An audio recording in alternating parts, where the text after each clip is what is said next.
So now we talk about Wrestler of the Year, right? Because there were some standouts in different promotions throughout the year.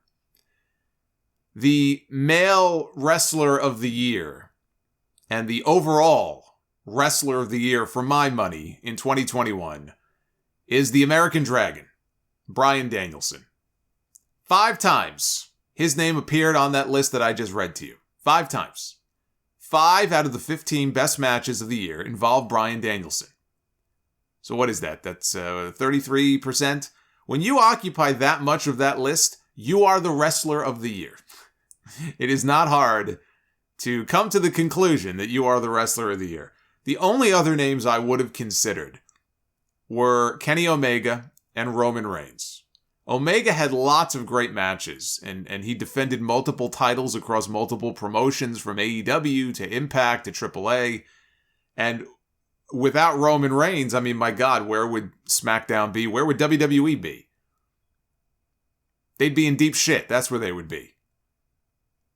Because outside of Brock Lesnar, he is the biggest star they have. He looks the part. He's doing the best work of his career. But you look at the year that Danielson had, from his Elimination Chamber win to an excellent match with Roman Reigns at the Fastlane event, headlining WrestleMania for the Universal title, going out with the kind of match he had with Reigns on SmackDown. He was already in the conversation for the top spot, just 4 months into the year. Not even halfway into the year, he was already in that conversation. And then he signed with a completely different company.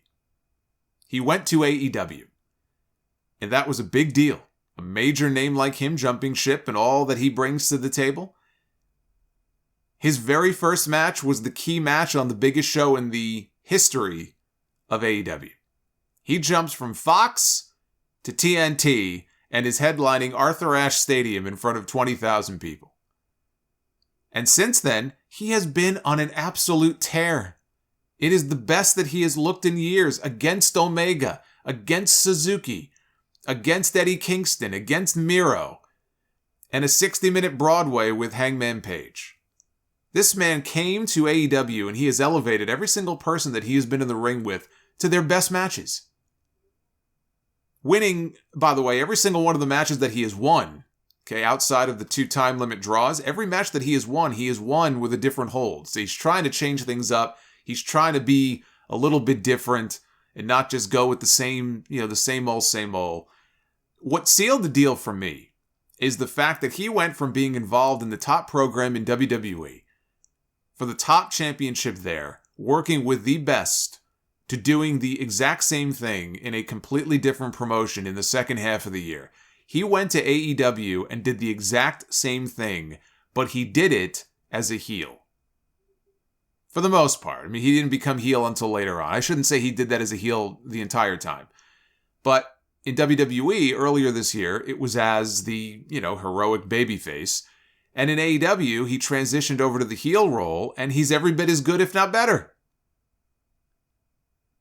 He did it as a babyface and a heel in the same year. 2021 may have been the best year of this man's career. That's saying a lot for a career that spans over 20 years. All those great years he had in Ring of Honor, some of the years he had in WWE. I think 2021 may have been his best. And you throw that 3-year retirement in between. He's the best he's ever been. Shawn Michaels went away for 4 years, came back and had an incredible second half of his career. Bryan Danielson is doing the same. He went away for a while, came back, and is doing some of the best work that I've seen from him. He is the Wrestler of the Year. For Female Wrestler of the Year, I have it as Bianca Belair. Came down to Bianca Belair or Britt Baker, and I went with Bianca, who has been one of the few recent success stories from NXT to the main roster. Somebody who Triple H pushed and Triple H believed in, who opened the year by winning the Royal Rumble, entering at number 3, spent nearly an hour in the match, right up until that great finish with her and Rhea Ripley. She went on to headline night 1 of WrestleMania. Excellent match against Sasha Banks, winning the SmackDown Women's Championship. Bayley was a natural opponent to program her with until they were ready for the rematch with Sasha Banks. You put Bianca together with Bayley. And that's what they did. Her final match, though, with Bayley at Money in the Bank never happened because Bayley got hurt. Bayley got hurt because somebody got a bug up their ass and decided, you know what we want some of these main roster people to start doing? We want you to go to the Performance Center and roll. So Bayley went to the Performance Center and she was training and practicing and rolling and she fucking tore her ACL. That's almost as bad as Ember Moon chasing after the 24/7 title and popping her Achilles. So a very unfortunate injury for Bayley.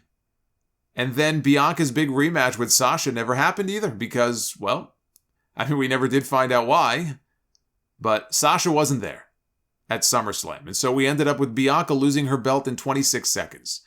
The final months of the year were spent trying to build her back up from that ridiculous angle. She had a great match on Raw with Charlotte Flair for the Raw Women's title leading into the Crown Jewel pay-per-view with a terrible non-finish that even Charlotte herself supposedly thought was a bad idea. And she supposedly was lobbying to put Bianca over and have Bianca win the belt that night. That didn't happen. But they had a hell of a match. And that led directly into Crown Jewel. Very good triple threat match that Bianca was a part of, along with Becky and Sasha. Survivor Series, she overcame a 4-1 deficit to be the sole survivor for her team, and then had a surprisingly good series of TV matches with Doudrop that paid off with that great visual of her muscling Doudrop up onto her shoulders for the KOD a few weeks ago. So her SummerSlam booking aside, she's been more successful than a lot of other women that have been called up recently. She's the real deal. She started the year strong on SmackDown, she went to Raw, and she has really, outside of Becky Lynch, been the top woman on the show. And is somebody who should be on top for them for many more years to come. So Bianca Belair is the female wrestler of the year in 2021. The best show of the year honors belong to the AEW All Out pay-per-view in Chicago in September. It was a loaded show. CM Punk's first match officially in 7 years. And the AEW debuts of Bryan Danielson, Adam Cole, Minoru Suzuki, and Ruby Soho. All on the same night. Everything you could possibly want in a wrestling pay-per-view. This show had it. You wanted surprises? You got them. You wanted big moments? You got them. You wanted great matches? You got that too. It also claimed the award for the biggest buy rate ever for an AEW pay-per-view. They did over 200,000 buys. That was the most bought non-WWE wrestling pay-per-view since 1999. Britt Baker and Chris Statlander had an excellent match. CM Punk and Darby Allin had an excellent match. The Lucha Bros and the Young Bucks had the match of the year. Kenny Omega and Christian Cage, they had a very good match. I mean, there was no real drama around who would win, but it was still very good. And then came all of the insanity at the end, with Adam Cole coming out, kind of a swerve there. People thinking it was going to be Danielson, and then it wasn't, but then it was. This show delivered in a big, big way, more than any other show all year. And the biggest moment of the year is a no-brainer. It was the return to television after a 7-year absence of CM Punk and his AEW debut in Chicago on the August 20th episode of Rampage, The First Dance, that's what they called it. On short notice, AEW announced its debut at the United Center in Chicago. Having already sold tickets to All Out in the same market a few weeks later, they were going to run Chicago again, which is a risk. Although I guess the tickets would have already been sold for All Out. But still, I mean, they ran Chicago. Boy, they must have run Chicago, if you count Dynamite and Rampage, in like a 6-week period. They ran Chicago like, I don't know, 4 times, something, 4 or 5 times. I mean, it's always a risk to kind of oversaturate the market like that. But they announced this on short notice without announcing a single match or anything at all, really. They sold out instantly. Sold out strictly on the internet buzz and the social media buzz around the unconfirmed reports of Punk signing with the company. Over 15,000 fans packed the building. They set an AEW attendance record that stood for a month before they broke it in September. Rampage did over 1.1 million viewers on TNT, a number that show will never see again. I hope they enjoyed it because Rampage will never see that number again. Look, absence makes the heart grow fonder. Outside of Bret Hart coming back to WWE after 12 years away, and The Rock coming back in 2011 after being gone for 7 years, I can't think of another major name that stayed away for as long as Punk did and then came back. And unlike Rock and unlike Bret Hart, he came back to resume his career full time. This was not like a one-off cameo. He wasn't back to host. He was back after being gone for 7 years. Over 7 years, 7.5. The ovation he got in Chicago was deafening. It was one of the loudest reactions I've ever heard.